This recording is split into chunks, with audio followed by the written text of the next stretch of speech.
Assalamualaikum warahmatullahi wabarakatuh. Nama saya Nadia Hananingrum dengan NIM 12403193215. Di sini saya akan menjelaskan secara singkat mengenai ekonomi mikro dan makro yang terdiri dari 6 bab. Baik, untuk bab 1 yang dibahas mengenai konsep dasar ilmu ekonomi. Pada ilmu ekonomi adalah suatu ilmu yang mempelajari tentang segala tingkah laku manusia yang bertujuan untuk mendapatkan dan mengelola sumber daya yang terbatas. Ilmu ekonomi ini terbagi menjadi 3 bagian, yaitu ilmu ekonomi deskriptif, teori, dan terapan. Ekonomi mikro adalah ilmu khusus yang mempelajari perilaku konsumen, perusahaan, dan penentuan harga pasar dan kualitas faktor input dari barang dan jasa yang akan diperjualbelikan. Dalam ekonomi mikro terdapat beberapa aspek analisis, yaitu analisis biaya dan manfaat, teori permintaan dan penawaran, elastisitas, model-model pasar, industri, teori produksi, dan teori harga. Sedangkan pada ekonomi makro adalah ilmu yang mempelajari tentang perekonomian sebuah negara yang berdampak pada masa dan masyarakatnya. Dalam ekonomi makro, aspek analisisnya berupa pendapatan nasional, kesempatan kerja, laju inflasi, investasi, serta neraca pembayaran. Perbedaan ekonomi mikro dan makro terletak pada aspek analisis, konsep dasar, dan tujuan analisisnya. Baik, untuk pembahasan kedua adalah permintaan. Skedul permintaan adalah suatu tabel yang menunjukkan hubungan antara harga dengan jumlah permintaan barang. Lalu dalam hukum permintaan menyatakan bahwa jika harga barang naik, maka jumlah barang yang diminta akan turun. Sebaliknya, jika harga barang turun, maka jumlah barang yang diminta akan bertambah. Hukum permintaan tersebut akan berlaku dengan asumsi faktor-faktor lain di luar harga yang harus dianggap konstan atau ceteris paribus, di mana ceteris paribus ini adalah variabel selain yang sedang dipelajari dan diasumsikan konstan. Hukum permintaan tidak dapat berlaku kalau harga suatu barang naik, justru permintaan terhadap barang tersebut meningkat. Terdapat 3 kelompok barang di mana hukum permintaan tidak berlaku padanya, yaitu barang yang memiliki unsur spekulasi, barang prestis, dan barang given. Perubahan permintaan barang dan jasa dipengaruhi oleh beberapa faktor, yaitu pendapatan, harga, suku bunga, dan harga barang. Dalam permintaan terdapat 2 kurva, yaitu kurva permintaan konsumen perorangan atau suatu komoditi yang diperoleh dari informasi mengenai selera dan anggaran yang mereka miliki.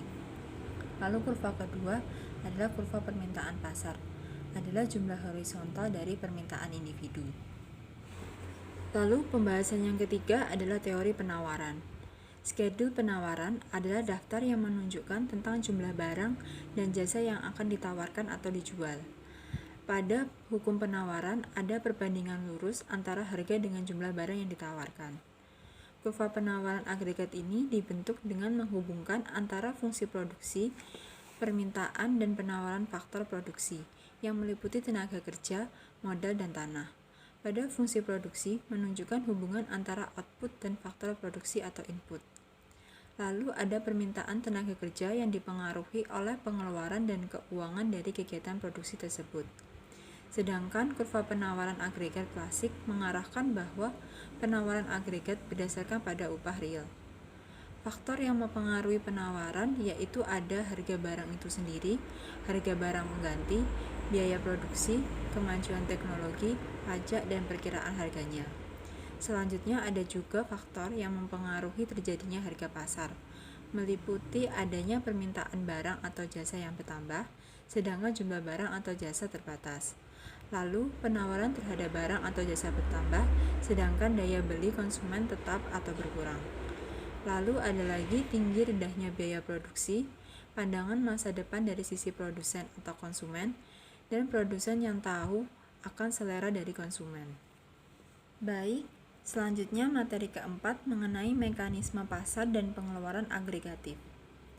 Perubahan dalam keseimbangan pasar terjadi ketika ada excess supply dan excess demand, di mana excess supply terjadi ketika jumlah barang yang ditawarkan oleh produsen melebihi jumlah yang diminta oleh konsumen. Sedangkan excess demand terjadi ketika jumlah barang yang ditawarkan oleh produsen tidak mencukupi jumlah yang diminta konsumen, atau jumlah barang yang diminta konsumen lebih besar daripada jumlah yang ditawarkan atau yang tersedia.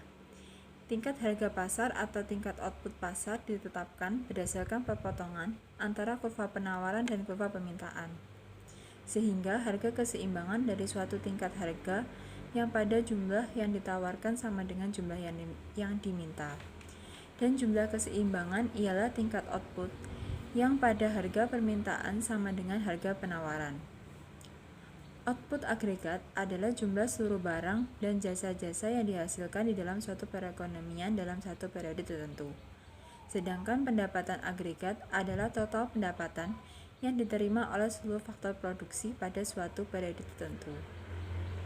Baik, materi yang kelima ada teori perilaku konsumen dan produsen. Pendekatan utilitas adalah sebuah kepuasan konsumen yang diperoleh dari pengonsumsian barang-barang dan jasa yang dapat diukur dan dapat menunjukkan bahwa harga dan kuantitas yang diminta berhubungan terbalik. Syarat utilitas yang maksimum adalah perbandingan antara marginal utility dan harga adalah sama untuk setiap barang yang dikonsumsi. Sedangkan slope dari marginal utility berasumsi bahwa MU semakin menurun menunjukkan bahwa kurva permintaan akan barang-barang berslope negatif.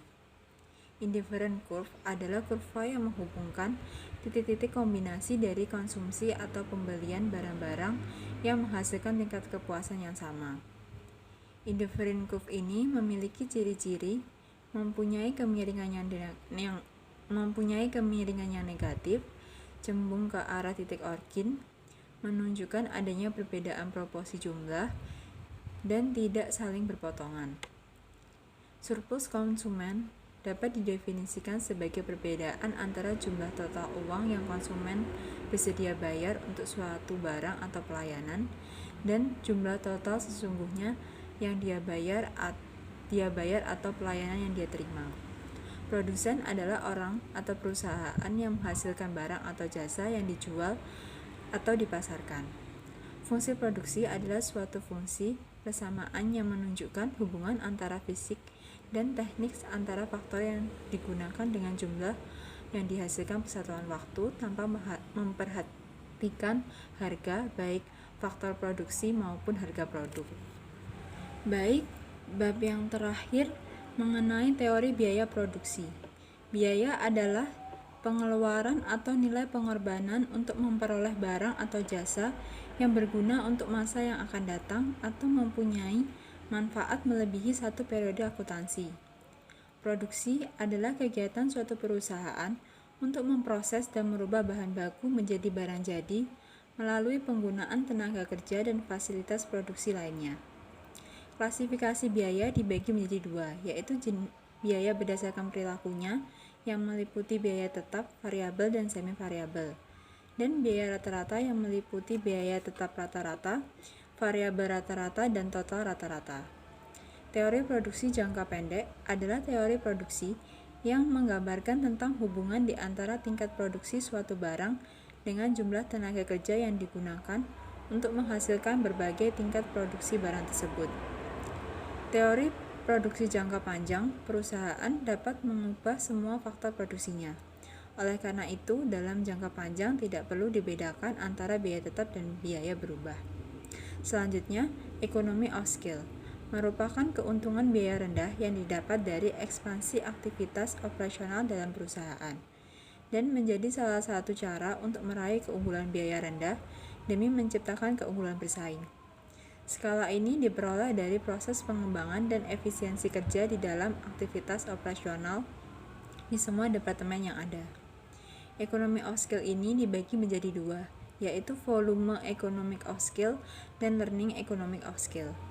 Selanjutnya, diseconomy of scale merupakan kondisi di mana average total cost per unit dalam periode tertentu semakin meningkat bila jumlah hasil produksi terus ditingkatkan. Sumber dari timbulnya diseconomy of scale ini berasal dari birokrasi, upah buruh yang tinggi, dan operasi yang tidak efisien. Sekian penjelasan dari saya. Apabila ada salah dalam penjelasan ini, saya mohon maaf. Wassalamualaikum warahmatullahi wabarakatuh.